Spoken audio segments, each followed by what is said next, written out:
Her phone buzzed on the counter just after midnight. One of those soft, innocent sounds that somehow feels loud when the room is quiet. The screen lit up, and I caught the preview before it dimmed again. Heart is with my ex Red Heart. Her name, her face, a post that didn't need context. I stared at it for a while, half expecting her to rush in and say it was an old draft, a mistake, a hack. But nothing. Just the hum of the fridge and the slow tick of the wall clock. She was asleep upstairs or pretending to be. I didn't go up. I just sat there, scrolling through the comments rolling in. So brave. True love finds its way. You deserve happiness. Happiness. Sure. She always said love was about timing. Guess mine just ran out. I didn't comment. Didn't delete it either. I just took a photo, timestamp visible, and started writing something of my own. No rage, no heartbreak confessions. Just a calm post that said, garage sale this weekend. Everything must go, jewelry, handbags, wedding gifts.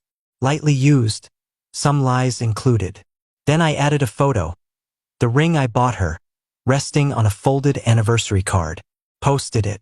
Turned off notifications. The next morning, her sister texted, "You can't do this, man." I answered, "Too late. Buyers already messaged." By noon, my inbox was full of offers. The necklace from Paris? Gone. The designer bag she earned after her promotion, the one she celebrated with him, apparently, already had a bitter. I brewed coffee and waited.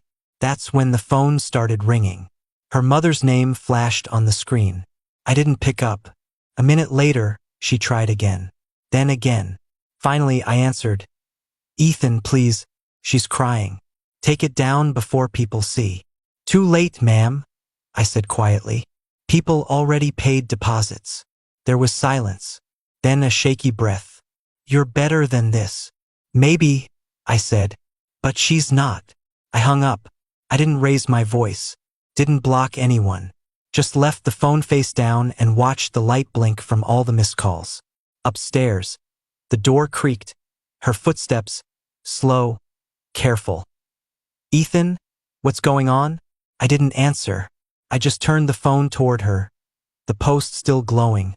Her voice cracked. "You can't be serious." "I am," I said. "Buyers are waiting." She froze, trying to smile like this was some twisted joke. "You're humiliating me." I met her eyes. "No, you did that yourself. I'm just sending the receipts." She backed away, pale, shaking, but too proud to cry in front of me. I took another sip of coffee and said nothing. When the door slammed behind her, I opened the camera again and posted one more photo. The empty hallway, her suitcase gone. Caption, "Inventory updated." It took 5 minutes for her cousin to message, "What happened?" I didn't answer. I didn't need to. The world was already answering for me. That night, my living room looked like an auction. Boxes, gift bags, a quiet war of memories laid out neatly on the floor. Every piece told a story she'd already sold long before I did. And then, just as I was about to turn off the lights, my phone pinged again. A new message, from a name I hadn't seen in years. "Her ex, I saw your post," he wrote. "You win." I stared at the screen for a long time, then typed 3 words back. "She's all yours." But I didn't hit send. Not yet. Morning light hit the glass table like nothing happened. The house smelled of coffee and wet grass from the sprinklers. Peaceful, almost too calm. Then the pounding started, the kind of knock that comes with panic. I opened the door and there they were. Her mother, her sister, and the same cousin who commented laughing emojis under her "Heart is with my ex Red Heart" post. No one laughed now. Her mother was clutching her purse like it held the answers to everything. "Ethan," she said, voice trembling. "We need to talk." I stepped aside. "You already are." They walked in, eyes scanning the boxes lined against the wall. Jewelry case, dresses, perfume bottles. The little anniversary frame she once called her forever reminder. It was all there, tagged and priced. Her sister looked at me like I'd grown horns. "You're actually selling them?" I nodded. "Just matching the energy." She sold me first. Her mother sat down slowly. "You're humiliating her in front of everyone." I leaned on the counter, calm as a stone. I'm not humiliating anyone. I'm just returning the favor publicly. Her cousin scrolled through her phone. Do you know how many people shared your post? I shrugged. Guess the marketing's good. The older woman's voice cracked. She made a mistake. She made a choice. I corrected. Mistakes happen once. Choices take planning. Captions. Filters. Hashtags. Silence filled the room. Outside, a delivery van pulled up. A man stepped out holding a clipboard. Pick up for the listed items? He asked. I nodded and he began loading the boxes. Her mother gasped. Ethan, please, stop this nonsense before she sees it. I smiled faintly. Too late. She's watching. Check her stories. The cousin's fingers trembled as she opened Instagram. On the screen, my wife had posted a selfie from her car. Eyes red, captioned, "Some people never knew how to love." I almost laughed. She's right, I said. I learned too late how not to. Her sister glared at me. You're making her look bad. She did that when she made herself look available. No one spoke after that. Just the sound of tape being ripped as the mover sealed another box. Her mother whispered, "What will people think?" I met her eyes. Maybe they'll finally think for themselves. Then my wife's car pulled up. Door slammed. She stood in the doorway, hair messy, sunglasses hiding what was left of her pride. You're insane, she hissed. Take it all down. Now. I poured another cup of coffee. Would you like cream? She stormed closer. Do you know what this is doing to me? Yes, I said quietly. It's doing what your post did to me. She tried to grab the phone from my hand. I set it down before she could. You told the world your heart's with your ex, I said. So I'm giving it space. She looked around, realizing what she'd lost wasn't just stuff. It was control, the narrative, the sympathy, all of it slipping like sand through her fingers. Her mother started crying, her sister pacing, her cousin pretending to text someone. My wife turned to them. Say something. No one did, because there wasn't anything left to defend. Then my phone rang again, her ex, the same man from last night. I answered on speaker. Hey man, he said, awkwardly cheerful. You proved your point. Maybe you should stop now. I looked at her while I spoke. Don't worry, I'm done. Then I hung up and deleted his number. Her face turned pale. You talked to him? He reached out, I said, like an old customer checking stock. She grabbed her bag, voice breaking. You'll regret this. Maybe, I said, but at least I'll do it quietly. She turned to leave, but her mother stopped her. Sweetheart, maybe it's time you apologize. For what? She snapped. For being honest? I laughed softly. Honesty usually doesn't require deleting messages at 3 a.m. Her hand twitched like she wanted to slap me, but she didn't. She just stood there shaking, then walked out without another word. The car started, tires screeched, and she was gone. Her mother lingered by the door. You loved her once. I did, I said. That's why I'm letting her go with all the proof she left behind. She nodded, defeated, and followed her daughters outside. The house was quiet again. The mover loaded the last box, signed the paper, and drove off. I looked at the empty shelves and felt something close to peace. When I sat down, my phone buzzed with a new message notification. Not from her this time, from someone else. A reporter from a local blog. Is the garage sale post real? They asked. Yes, I replied. Every item has a story. Can we interview you? I typed back one line. No need. The silence says enough. I placed the phone face down again. The sound of the car fading down the street was the only goodbye I needed. Still, I could feel the storm building online. She'd try to twist it, play the victim, maybe even post another photo with a new caption. But I was done chasing her words. I had mine, and they were heavier. Outside, the sun broke through the clouds, lighting up the empty front yard where her car used to park. I watched it quietly, the warmth creeping through the glass, and thought, this was what peace sounded like. Not apologies, not explanations. just the quiet hum after the chaos. Then the phone buzzed again. Another unknown number. I hesitated, then picked up. A man's voice said, "Is the diamond bracelet still available?" I smiled. "It was," I said, "but someone already paid for it." I hung up, leaned back, and let out a slow breath. For the first time in months, it didn't hurt to tell the truth. But later that evening, the truth came knocking again. This time not on the door, but through a message from her father. And what he said made me realize the real storm hadn't even started yet. It was almost evening when the text from her father came through. He never wrote unless something was serious. "Ethan, can we talk?" That was all it said. No greeting, no explanation. I hesitated for a while, staring at the screen. Then I called him. His voice was low, controlled, but I could hear the exhaustion behind it. "I'm not calling to defend her," he said. "But this garage sale thing, the posts, it's everywhere now. She's breaking down." I leaned against the counter. "She broke down long before I did. I'm just cleaning the pieces." He sighed heavily. "She's at our house. She hasn't eaten. She keeps saying you ruined her life." I said quietly, "I didn't ruin it. I just stopped pretending it wasn't already ruined." There was silence. Then he said something that caught me off guard. "You might want to come get your things before she does something stupid." For a moment, I almost laughed. The irony of being warned about her temper by the man who once toasted to our perfect match. But something in his tone made me uneasy. I drove over, not fast, not angry, just steady. The sky was fading pink over the neighborhood where we once spent Sundays. Her parents' car was in the driveway. Hers too. The same blue sedan she used to call her escape car. When I stepped inside, her father was in the living room. Her mother was pacing. And she was sitting on the couch, knees pulled up, scrolling through her phone with red eyes. The air was heavy with perfume and guilt. No one spoke for a full minute. Then she looked up. "You're enjoying this, aren't you?" I shook my head. "No, but I'm learning from it." She laughed bitterly. "Learning what?" "How to destroy someone's reputation."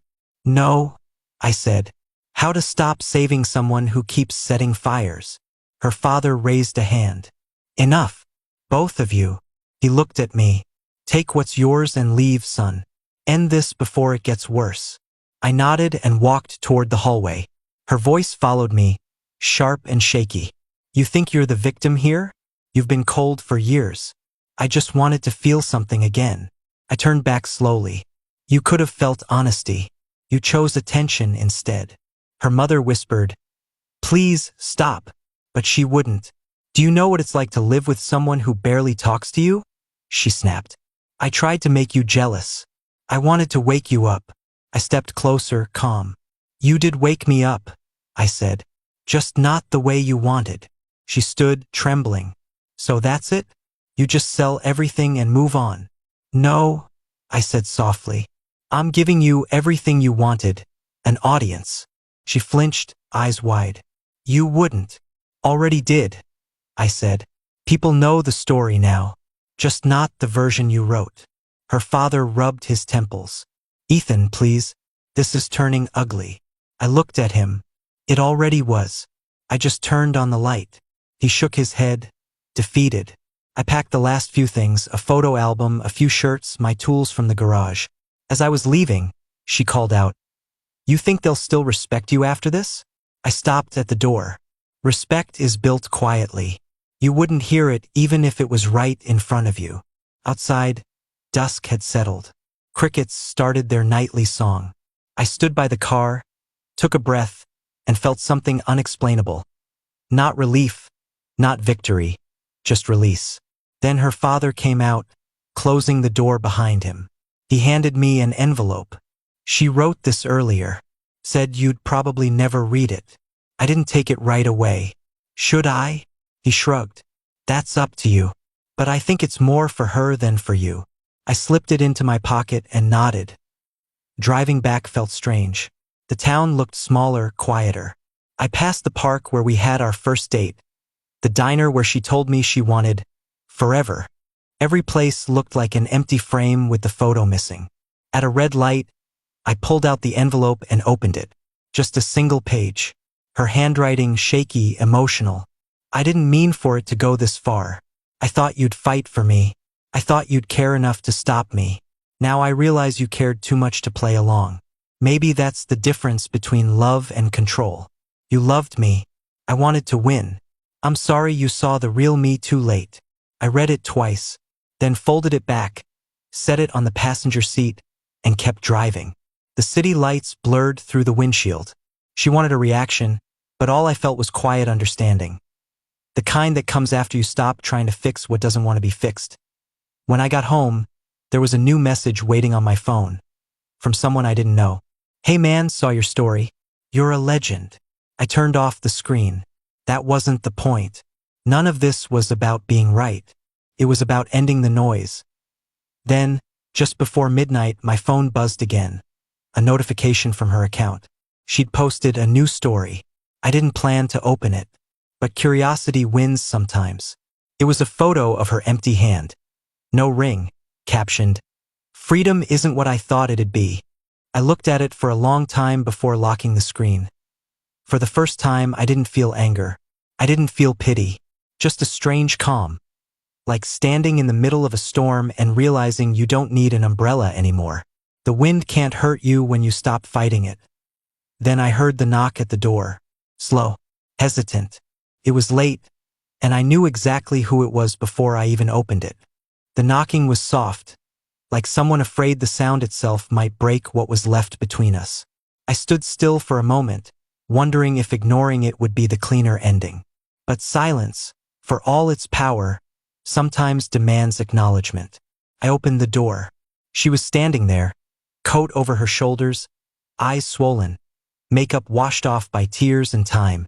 "Can I come in?" she asked quietly. I stepped aside without a word. She walked in slowly, glancing around the half-empty living room, where boxes had replaced furniture. The smell of cardboard and dust filled the air. "You really did it," she whispered. "Sold everything." "Not everything," I said. "Just the parts that stopped meaning anything." She set her purse on the table and looked at the space where her wedding photo used to hang. "You even took that down." "I didn't want to leave ghosts on the wall," I said. She turned toward me, voice trembling. "I thought if I posted that, you'd come after me. Argue, fight, yell, something. But you didn't. You expected drama," I said. "You got consequence." Her lips tightened. "You always make it sound like you're above everyone else." I shook my head. "No. I'm just tired of drowning quietly while someone else enjoys the water." She sat down, shoulders sinking. "I've lost everything." I leaned against the wall. "No. You still have everyone telling you you're brave for following your heart. They'll keep clapping until the next heartbreak." She stared at her hands. "Do you really hate me that much?" "I don't hate you," I said calmly. "Hate would mean I still care enough to feel something. I'm past that." The words hit her harder than shouting ever could. She stood, pacing. "You made me look like a fool. You made yourself look honest," I said. "You just didn't like the mirror." Her voice cracked. "Do you even remember why we fell in love?" I smiled faintly. "I remember thinking you were the one person who'd never lie to me. I guess I learned I'm not a good judge of irony." She winced, turned away, breathing fast. "You're cruel." "No," I said. "You just mistook silence for cruelty because it doesn't feed your story." She picked up a framed photo I hadn't packed yet. Us on a beach years ago, laughing like strangers who didn't know what time could do. "Do you ever wish we could start over?" she asked. "You can't rebuild something on ashes," I said. "Every time you touch it, you get burned again." She nodded, tears forming. "I didn't think you'd actually leave." "You didn't think I could?" I replied. For a long minute, neither of us spoke. The rain outside started tapping against the windows. She broke the silence first. "They're saying you embarrassed me for attention." "Let them," I said. "They need a villain. It helps them sleep." She looked at me sharply. "And you're fine with that?" "Completely," I said, "because villains don't apologize to the audience." She sank back into the chair, whispering, You really are done, aren't you? I nodded slowly. I finished the moment I realized the truth didn't need my defense anymore.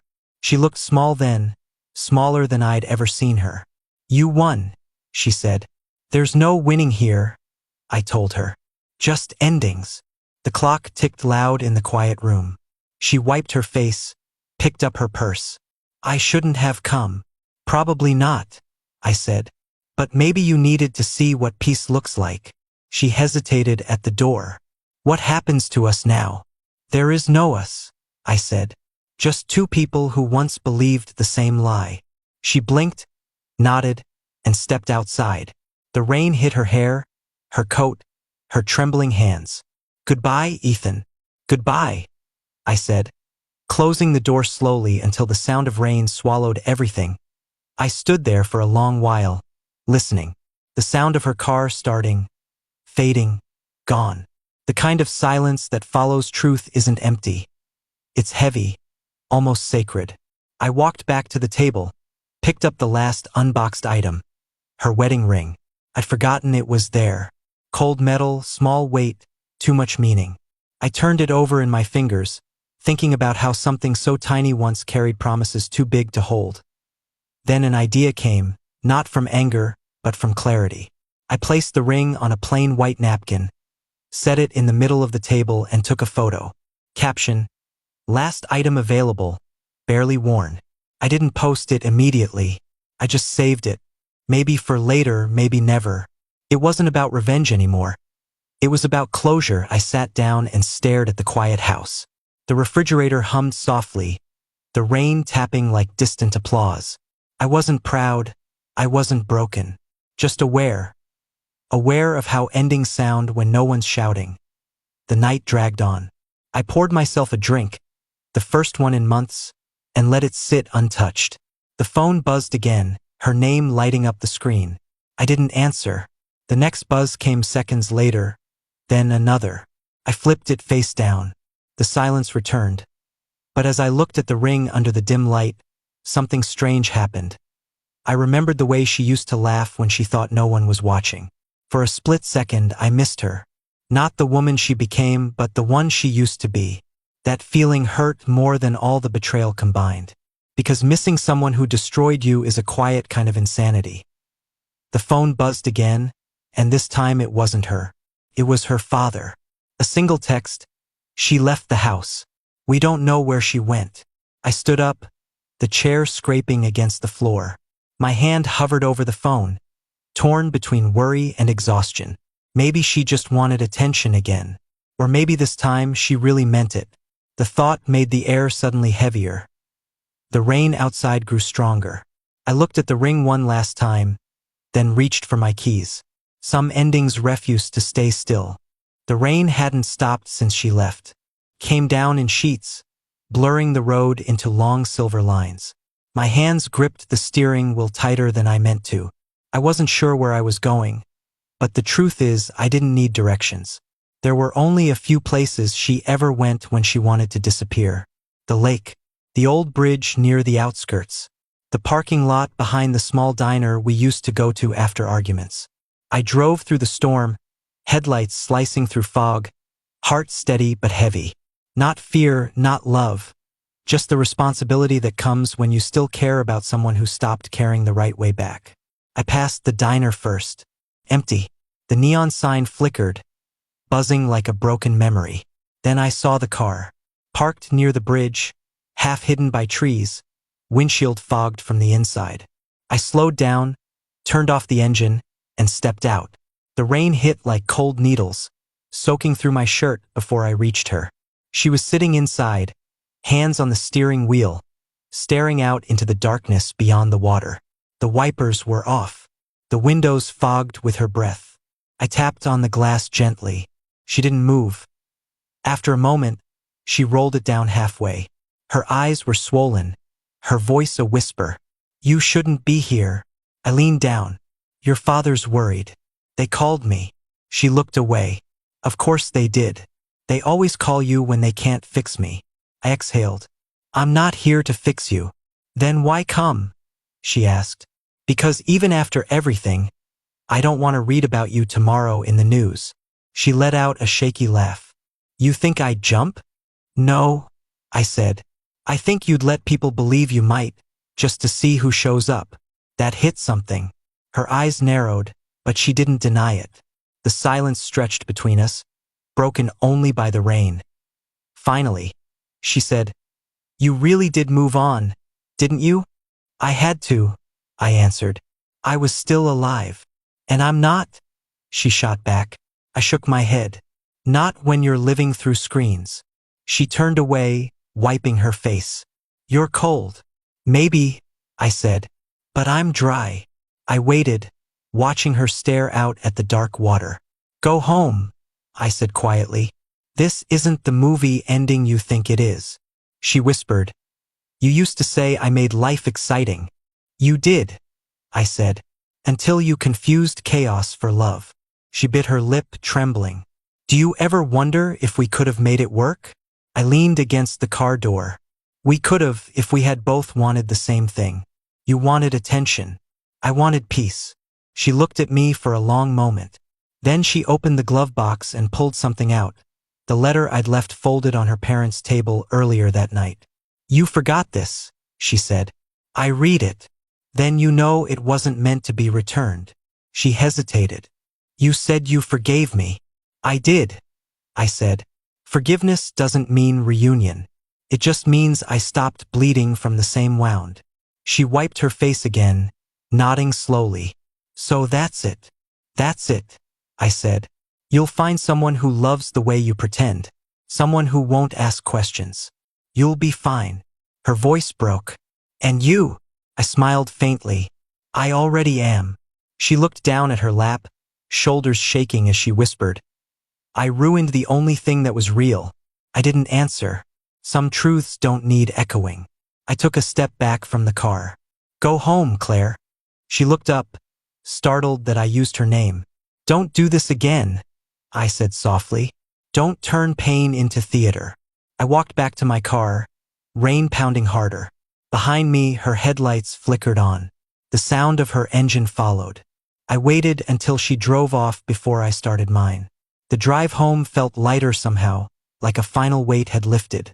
When I got back, I set my wet jacket on the chair, the house quiet again, exactly how I left it.